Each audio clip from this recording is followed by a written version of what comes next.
Anak saya nelpon jam 10 yang gadis yang jadi korban, "Pak, cepet balik Pak, tolong Pak, ada orang, cepet balik." Duduk sini, tempatku tendang-tendang kayak gini kan. Ya cuma melihat aja, tapi kan kita nggak kuat, jadi aku langsung lari nyari bantuan Pak RT. Kita ya sedih banget lah, udah jadi korban malah dituduh jadi tersangka, kan sakit banget lah. Ya aku pengen dihukum mati lah, biar dia tahu lah gimana rasanya.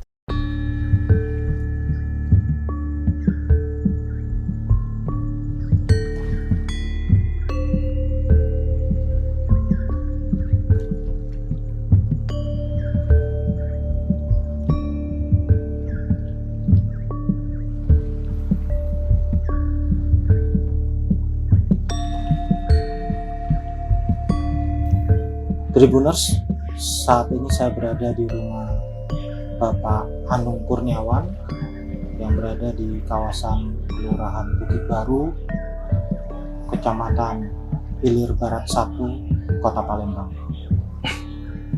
Di rumah ini pada Senin pagi sekitar pukul 10.30 15 April 2024 terjadi peristiwa yang sungguh sadis. Wasilah, seorang ibu dan istri beserta putrinya yang masih remaja terbunuh di rumah. Pak Anung, Ya. sejak peristiwa 15 April hari Senin banyak berita yang simpang siur beredar. Iya, banyak yang nggak benar itu, banyak yang melenceng itu kan. Apa yang bisa Bapak jelaskan? Ya terutama masalah gaji itu, karena itu sebenarnya bukan gaji, itu kayak borongan itu udah kukasih sama yang namanya Saipul borongannya, dan sudah dibayarkan sama orang tuanya gitu. Terus si Nandanya kan Suganda itu pas di Rio, jadi orang tuanya yang ambil kayak gitu. Jadi tersangka mengatakan bahwa peristiwa itu didorong oleh permasalahan gaji. Itu salah besar itu, karena kita udah nggak ada tanggungan lagi, udah setahun lebih kita nggak kontak, nggak pernah ketemu ibaratnya kan. Dia nggak pernah kusuruh lagi itu kan, itu udah 1 tahunan itu. Apa yang menurut Pak Anung duga menjadi latar belakang atau motif pelaku melakukan tindakan sekeji itu? Terutama karena dia lagi banyak masalah itu, karena kata orang tuanya baru dicerai, terus menggelapkan motor mertuanya itu, karena sebelum kejadian kan orang tuanya sempat mencari di depot saya, mencari Sunanda itu katanya udah menghilang seminggu gitu. Jadi karena dia banyak masalah, pusing, mungkin dia larilah ke tempat saya, rumah saya itu, minta sejumlah uang sama istri saya. Tapi kan kalau istri saya nggak tahu apa-apa, dia itu membalikan, suruh minta ke saya. Tapi karena saya nggak ada, ya mungkin ada percekcokan lah itu, apa sedikit memaksa gitu kan. Jadi terjadilah keributan mungkin kayak gitu.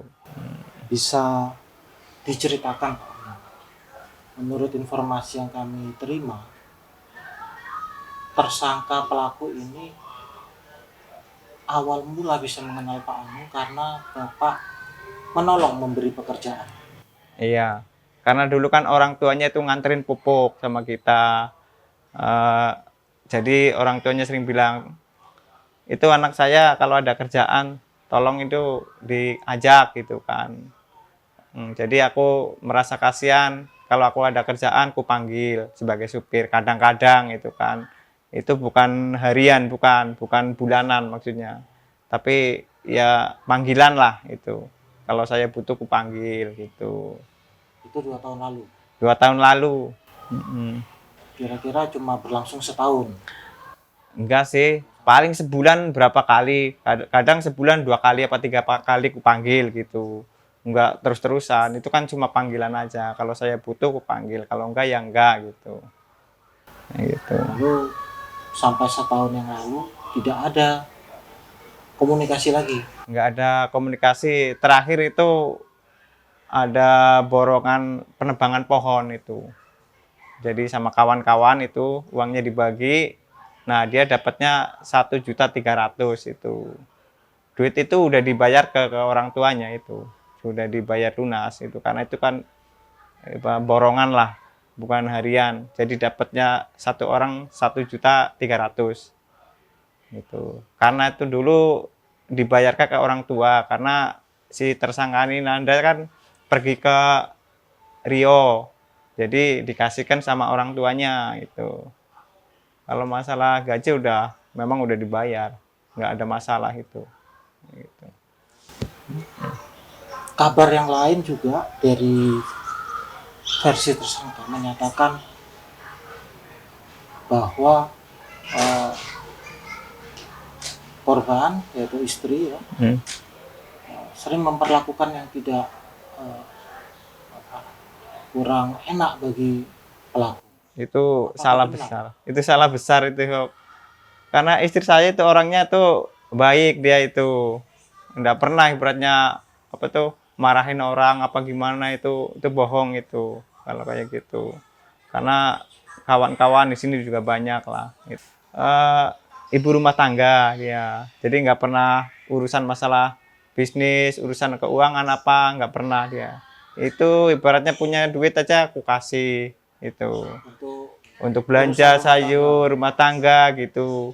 tidak pernah urusan Nggak tanah, pernah. urusan proyek. Nggak pernah, dia nggak pernah urusan proyek sama sekali, malah nggak tahu sama sekali dia. Tapi yang muncul dari versi tersangka adalah cerita itu.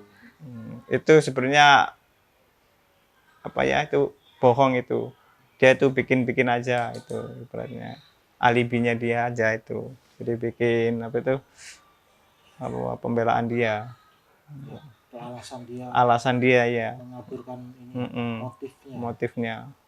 Terus masalah saya diseret sebagai tersangka kan, karena juga. Iya, padahal aku nggak tahu apa-apa itu masalah ketemu hari Sabtu di depot katanya ngasih duit itu janjian di sana, padahal aku nggak pernah itu janjian, nggak pernah ketemu di sana, nggak pernah, itu semua bohong, hoak itu. Jadi dia pingin saya itu ikut jadi tersangka karena biar mengeringankan dia itu kan. Kalau saya jadi tersangka kan dia itu mungkin diringankan apa gimana gitu kan, jadi berusaha memfitnah saya gitu biar saya itu ikut itu kan. Pelaku datang kemari Pak, sudah membawa pisau. Iya katanya sudah bawa pisau ya. Dan kalau dia mengincar Bapak itu udah langsung ketemu. Iya, itu udah sebelum kejadian kan udah dia melihat saya di kebun. Tapi kan kita nggak ketemu, dia melihat, suruh nemuin saya sama anak buah saya, dia nggak mau gitu kan. Kalau memang dia mencari saya, di situ cuma ada orang 3, pasti saya di situ kan. Ditemui langsung. Ditemui, tapi nyatanya dia nggak mau menemuin. Itu gitu. hari Sabtu. Hari Sabtu yang katanya jam 10 itu katanya apa itu saya ngasih duit DP, ketemuan di situ. Nah hari itulah, tapi kan kita nggak ketemu, dia ngelihat saya gitu tapi nggak mau nemuin saya gitu karena di situ ada saksi juga anak buah saya, Supri namanya itu kan yang lihat situ gitu. Pada hari Senin sekitar jam 10.22 itu dia langsung datang ke sini. Iya, karena waktu Bapak itu posisi di mana? Waktu itu aku jam 8 lewat lah, saya kan ke bengkel itu sama Edi itu benerin motor yang rusak, jadi aku ke bengkel di sana kan, di lingkaran itu dekat jembatan bengkelnya itu. Saat itu nggak ketemu sama beliau? Nggak ketemu, saya di bengkel nungguin motor itu kan. Nggak dihubungi juga? Nggak dihubungin, nggak sama sekali, nggak tahu kita. Lalu eh, Pak Anung mendapat kabar dari Anak saya Putri. nelpon jam 10.15 kayaknya itu. Nelpon anak saya itu yang gadis yang jadi korban. Nelpon dia itu tolong suruh saya balik kan. Seperti apa bahasanya? Pak, cepet balik Pak, tolong Pak, ada orang, cepet balik gitu. Saya langsung balik kan, buru-buru. Minta antar sama tukang bengkel itu, pakai motor. Apa yang Bapak lakukan pertama waktu tiba? Saya tiba ke sini langsung ku gedor pintu garasi, ku gedor-gedor. Terus pintu apa ruang utama aku gedor, dikunci semua. Aku lari ke belakang. Mau dobrak ini sama yang belakang, tapi ndak bisa. Aku lari lagi ke depan, nyari bantuan sama apa itu tukang bengkel itu. Terus ke belakang lagi. Setelah aku buka jendela, anak saya ada di depan TV, suruh buka pintunya. Terbuka. Buka itu. Terus Terus anak saya bilang, mama di mana sama itu Mbak? Dia nunjukin di kamar. Aku lihat kamar Mbak, langsung Dede langsung lihat di kamar apa itu, lihat mama di garasi. Setelah itu kan saya langsung lari nyari bantuan itu. Bapak sempat melihat. Iya cuma melihat aja, tapi kan kita nggak kuat, jadi aku langsung lari nyari bantuan Pak RT. Kita ke rumah Pak RT itu minta bantuan. Gitu. Saat itulah pelaku yang ada di. Saat aku lari cari bantuan, aku nggak lihat lagi ke dapur. Jadi dia saat di dapur langsung melompat itu lewat belakang. Saat itu dia langsung pergi. Iya, langsung pergi. Gitu. Pak Anung Iya. bisa diceritakan Pak, selama 2 tahun mengenal sosok Suganda ini atau tersangka, bagaimana keseharian pekerjaannya? Kalau masalah kesehariannya sih aku kurang tahu, tapi dia itu orangnya pendiam itu kan. Karena kita kan nggak pernah bersama, jarang. Jadi yang ku perlukan kalau kita butuh panggil itu aja. Jadi masalah dia tuh taunya banyak masalah itu aja. Masalah rumah tangga gitu, taunya gitu aja. Banyak problem itu sama istrinya. Pernah istrinya itu diri, pernah itu karena masalah rumah tangga itu. Selama beliau ikut Bapak bekerja ya, atau dipanggil Pak, saat dipanggil, pernahkah Bapak mengeluhkan pekerjaan dia? Ya dia orang itu pendiam itu kayak nggak nyambung kalau dia ajak ngobrol itu aja. Karena aku membantu jadi ya kasihan sama dia, jadi ku ajak itu aja. Tentu Bapak tidak pernah terpikir niatan awal membantu lalu berbalik menjadi seperti ini. Nggak nyangka sama sekali, gitu. Bapak sendiri tidak pernah merasa saya pernah bikin dia marah atau saya pernah bikin dia sakit hati seperti yang. Aku nggak merasa sih ya, karena setiap gaji kan sudah pasti aku bayar sesuai waktu, itu udah aku bayar itu. Bisa disampaikan juga Pak Anu, apa update terakhir perjalanan kasus ini yang Bapak terima informasinya? Kalau informasinya sih tinggal nunggu rekonstruksi aja, sama menanyakan ke anak saya gitu yang kecil gitu. Kondisi anak? Kalau kondisi anak alhamdulillah baik-baik aja, sehat ya, kuat lah gitu. Ke depan apa Pak harapan Bapak ini terhadap pengusutan kasus ini? Ya aku pengen dihukum mati lah dia gitu. Biar dia bisa tahu lah gimana rasanya itu kan, hancur ibaratnya keluarganya, udah kita nggak ada kan, apalagi kita diseret-seret mau jadi tersangka gitu kan. Dituduh aku yang otak pembunuhannya gitu, kayak gitu.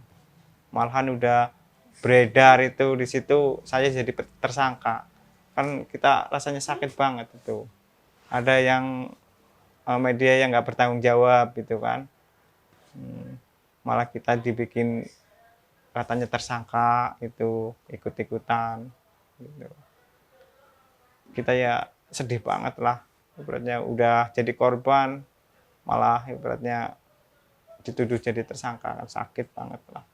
Tribuners, itulah perbincangan kami di kediaman Pak Anung, dengan harapan pengusutan kasus ini bisa diselesaikan dan menemukan keadilan. Salam Tribuners.